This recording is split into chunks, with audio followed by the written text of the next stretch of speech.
what you want to know! What's going on, people? Myke C-Town here with another episode of What Do You Want to Know, where you ask your questions. If I like your questions, I answer your questions on camera.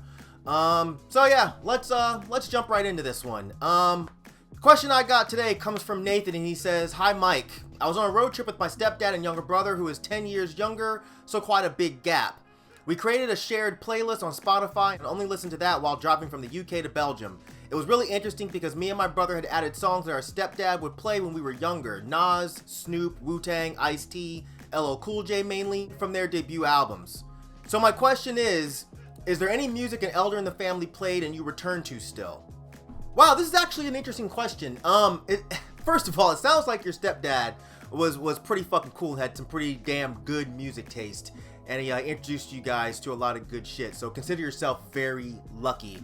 So I think I may have talked about this before, but I'll definitely talk about it again.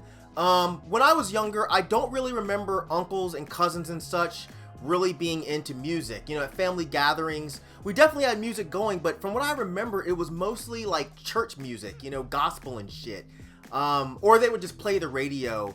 Actually, they would play the radio, but I remember it being like recorded sermons and stuff, which was just fucking weird, man.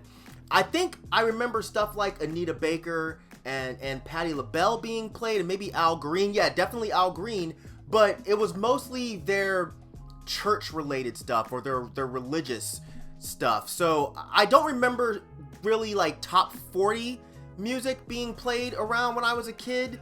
So my grandfather, he was a preacher, and my grandmother was extremely religious, you know, like long dresses all the way down to her ankles with the high socks and all that shit. No cursing, just really traditional Southern Baptist. So there really wasn't a lot of secular music being played around us. And I think that tradition followed my mom as she got older. I don't remember much music coming from her. As early as I can remember music being played, I only remember her being into stuff like Mariah Carey, which is weird. I remember she loved that first Mariah Carey album, the one with that song Vision of Love. She would play that shit constantly. I probably know every single word to that song, and I promise you, I have not heard that song since the 90s. Treated me kind, sweet destiny, carried me through desperation to the one that was waiting for me. Tell me that shit's wrong. She also played Whitney Houston a lot. I don't remember a specific album, but I definitely remember her being a huge fan of Whitney Houston. But that's really all I remember coming from her end. I could be wrong, but that's all that's coming to mind. I don't think music was her thing really outside of like church type shit. Now my dad, on the other hand, he was the one that was really into music. He's really where I heard a lot of the stuff that stuck with me later. And one of the main albums I remember being played a lot when I was a kid was Michael Jackson's Thriller. I was really young, but I remember that album being blasted every weekend when we got up. And I even remember when the Thriller video came out. I remember sitting on the bed with my dad and watching that video because it was like a mini movie. And I remember my dad being so enthralled by it. And I remember me being so enthralled by it. It was really a phenomenon when that shit came out. The same thing goes for Michael Jackson's Bad. I remember when my dad got that, he got it on cassette and he'd listen to it in the car all the fucking time. And I remember when the Black or White video came out and it was on TV, and I remember there was like this big lead up to, oh, we're gonna be premiering the new Michael Jackson video at this certain time. And I remember me and my dad like gathering around just waiting for that shit to pop off. And yeah, I don't know, I still play those albums, probably not a lot, but I definitely go back to my youth whenever I throw them on, you know, back to living in California. I also remember Prince's Purple Rain being played a lot by my dad. I don't remember any other Prince albums being played, so I don't know if that was the only one he liked or if I just don't remember. But that album was blasted constantly, and I remember, which is weird as fuck, Darling Nikki was my favorite jam when I was a kid. I had no idea what the fuck he was singing about, but that was my shit. On that same note, I remember Millie Jackson's Feelin' Bitchy. I remember that being played a lot. The funny thing is, I never went back and revisited that album. It's just coming to me now that I'm talking about this with you guys. I don't even remember what the fuck that album sounded like. I just remember the album cover being very provocative, and I remember as a kid just feeling like I was doing something wrong by just looking at it. Another album that came from my youth was Lionel Richie's Can't Slow Down. I remember my dad loved that album and he played it all the time, and to this day I still love that album. I know every word to every song and I still listen to it frequently. That's one of those albums that if I have a long road trip that I'm gonna be driving and I need some kind of music to put on that's gonna keep me awake, that's at the very top of the list, because when I put it on, it just puts me in this mood because I know every second of that album. And he also liked the album Dancing on the Ceiling, but I don't have as fond of memories of that album as I do Can't Slow Down. Smokey Robinson's Being With You.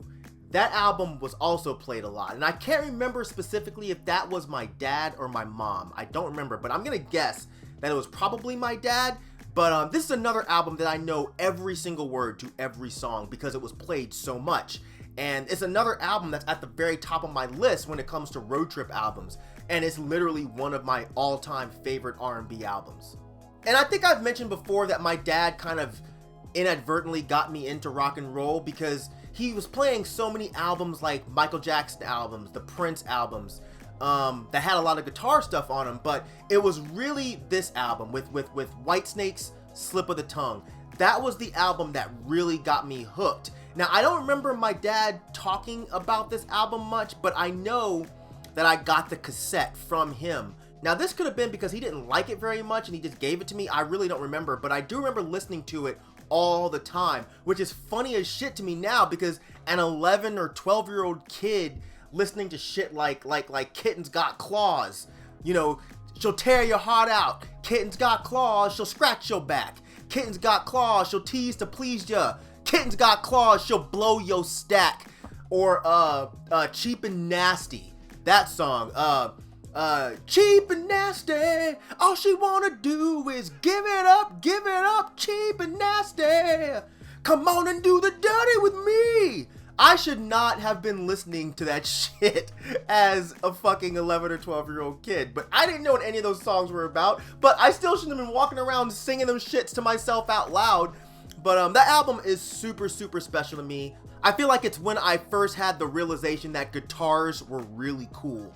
Like, guaranteed it was Steve Vai fucking shredding through 10 songs, but still, like, it was when I realized that I liked the way hard rock guitars sounded, which of course obviously led me to a lot of other shit.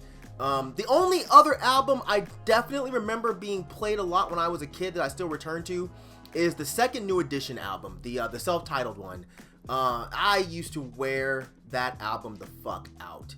I believe I got that from my brother, and being that we were from Boston, New Edition was kind of a requirement in a black Boston household. But this is another one that I know every word to every song, and I listen to it all the time, even today. And I even picked up the record later on. Don't feel like showing that, but just trust me, it's in this mix of shit. But yeah, that's all that I can remember from my youth as far as stuff that I got from my elders. But this was a really fun one to think about. So yeah, thanks Nathan for this question, and you guys make sure you drop some albums down there that you got from your youth that you still return to, and make sure you guys send me more questions. I have some, but I don't have many that I actually feel like would be entertaining to hear me answer. So ctownwdywk at gmail.com, that is the email, so hit that up. Send me some questions that you'd like to hear me discuss in the video. And yeah, as usual, thank you for living, thank you for loving, thank you for being you, and I'll see you guys next time. All right, peace out, boy.